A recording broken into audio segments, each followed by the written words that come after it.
La primera vez que vas a implementar Spring Security lo ves muy complejo, que si Security Filter Chain, que si los providers.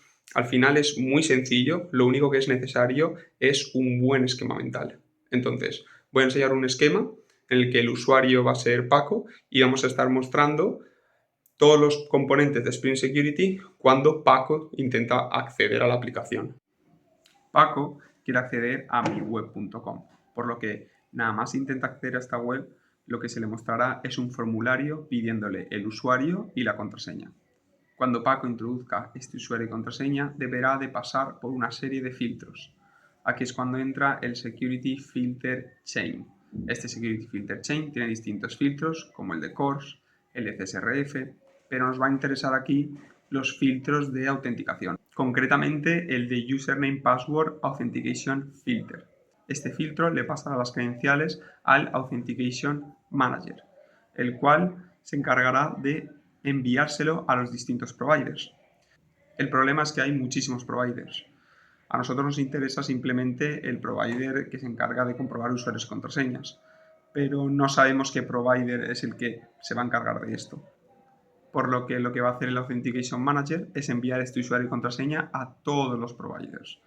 Todos los providers van a coger ese usuario y contraseña y van a intentar autenticarlo contra la base de datos. De manera que cada uno de los providers, al recibir ese usuario y contraseña, van a intentar comprobarlo con la base de datos, pero no lo van a hacer directamente, sino que van a pasar por un User Details Service. Este User Details Service sí que va a ser el que va a coger la información directamente de la base de datos.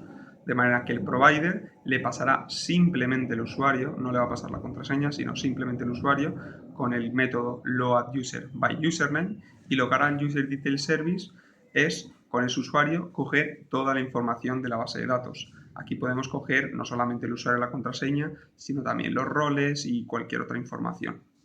Una vez tiene toda esa información de la base de datos, la va a meter en un objeto UserDetails y se la va a devolver al provider. El provider, con este UserDetails Object, va a necesitar el usuario y la contraseña, lo primero de todo. Entonces, por un lado tenemos el usuario y la contraseña que Paco introdució en el formulario, y por otra parte tenemos el usuario y la contraseña que el provider ha obtenido de la base de datos. Desde aquí cogerá la contraseña de Paco y la comprobará con la contraseña de la base de datos. El problema es que la contraseña de la base de datos suele estar hasheada. Aquí es cuando entra otro componente que es el Password Encoder. Al Password Encoder le enviará el hash y la contraseña. Y este lo que hará es comprobarlas. Hasheará la contraseña que ha introducido el usuario y la comprobará con la de la base de datos. Y si coinciden, pues dará un mensaje exitoso. De aquí el provider que haya conseguido autenticar al usuario, en nuestro caso es el DAO Authentication Provider, ya que hay otros providers como el OAuth o el LDAP, pero como hemos dicho, en este caso simplemente es usuario y contraseña. Este provider lo que va a hacer es enviarle un mensaje al Authentication Manager diciéndole que ha podido autenticar un usuario. Y le envía el usuario en un objeto que es un Authentication Object.